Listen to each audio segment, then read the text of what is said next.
Hello everyone, आज हम जानेंगे विकर्णों की संख्या ज्ञात करना। अगर कोई बहुभुज है, बहुभुज जैसे यानी त्रिभुज हो, चतुर्भुज हो, पंचभुज हो, तो किसी भी प्रकार का बहुभुज हो, अगर उसमें विकर्णों की संख्या पूछी जाए तो आप उसको कैसे ज्ञात करेंगे। चलिए एक उदाहरण से समझते हैं।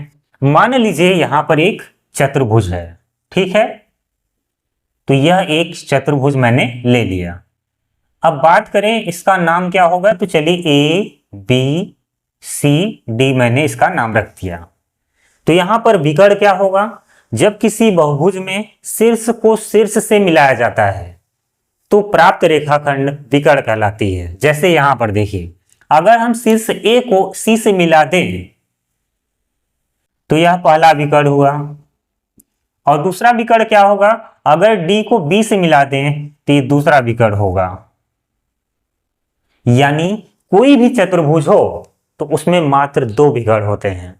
चतुर्भुज का तो सबको याद होगा, क्योंकि इसमें दो विकर्ण होते हैं, न सोचने की जरूरत है न ही फार्मूला लगाने की जरूरत है। मान लीजिए भुजाओं की संख्या बढ़ जाए, 1000 भुजा हो, और वहां पर आपसे विकर्णों की संख्या पूछी जाए तो वहां पर आप ऐसे ही लाइन खींचते रह जाओगे और आपका आंसर हो सकता है न, बहुत टाइम लग जाएगा। तो इसीलिए इसका एक फार्मूला होता है, इस फार्मूले की सहायता से हम विकर्णों की संख्या ज्ञात करते हैं। तो चलिए मैं इसका फार्मूला लिख दूं। यहां पर होगा n/2 n-3। n क्या है, भुजाओं की संख्या।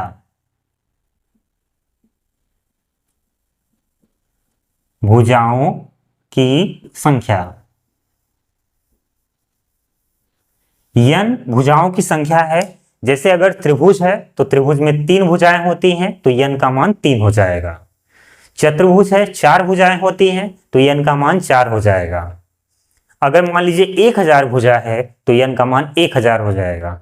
अब जैसे अगर यही फार्मूला इसमें लगाएं तो आंसर कितना आएगा, यानी कुल कितने विकर्ण आएंगे। चलिए चेक करते हैं। n यानी कि ये 4 भुजा है तो 4 होगा, बटे कितना है वहां पर 2, 4 माइनस कितना है 3, तो ये कट गया 2 और गुणे कितना 1, यानी कि ये आ गया विकर्णों की संख्या। यानी कि चतुर्भुज में 2 विकर्ण होते हैं। ऐसे ही अगर बोला जाए कि त्रिभुज में कितने विकर्ण होते हैं, तो त्रिभुज में आप यहां पर क्या रखेंगे, 3/2, 3 माइनस 3, 3 में से 3 निकालोगे 0 आएगा। यानी कि त्रिभुज में विकर्णों की संख्या नहीं होती है। ठीक, अगर मान लीजिए पंचभुज है तो पंचभुज में n का मान 5 रखेंगे और बटे में यहाँ कितना होगा 2, 5 माइनस 3, तो यहाँ पर हो जाएगा 5/2 और यहाँ 5 माइनस 3, ये पंचभुज के लिए है। तो यहाँ पर हो जाएगा 5/2 इंटू 2, तो ये कट गया। यानी अगर पंचभुज की बात करें तो उसमें कुल कितने विकर्ण होंगे, 5। खींच कर देख सकते हैं, उसमें थोड़ा सा टाइम जाएगा। जैसे पंचभुज की बात करें तो यहाँ पर देखिए किस तरह से पंचभुज हो सकता है।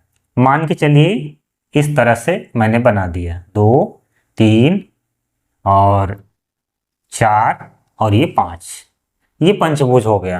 1, 2, 3, 4, 5, इस तरह से इसका नाम रख दिया जाए A B C D E. अब देखिए इसमें विकर्ण कैसे आएगा, यहां फार्मूला बता रहा है कि 5 विकर्ण होगा, तो चलिए हम यहां विकर्ण खींचते हैं। ए सी हो गया, ठीक है। ऐसे ही आपका ए डी हो गया, ऐसे ही आपका बी ई हुआ, ऐसे ही आपका कौन हुआ, सी ई हुआ। अब कौन बचा है यहां पर, आप मिला दीजिए बी से डी को, अब नहीं मिलेगा। अब देखिए यहां पर 5 विकर्ण आए हैं, ए सी यहां पर है, आप चेक कर लीजिएगा। तो फार्मूला भी 5 बता रहा है और खींचने पर भी 5 आ रहा है। तो आपको खींच करके नहीं पता करना है, ये छोटे आकृतियों में संभव होगा हम खींच के निकाल लें। अगर नंबर ऑफ साइड बढ़ जाए यानी भुजाओं की संख्या बढ़ा दी जाएगी तो आप वहीं लाइन खींचते रह जाएंगे और आपका आंसर भी नहीं आएगा। तो इसीलिए ऐसे सवालों को करने के लिए आप इस फार्मूले का प्रयोग करें। n क्या है, भुजाओं की संख्या। अब इस फार्मूले की सहायता से किसी भी बहुभुज में विकर्णों की संख्या ज्ञात कर सकते हैं। जानकारी कैसी लगी कमेंट बॉक्स में जरूर बताइएगा। जय हिंद, जय भारत।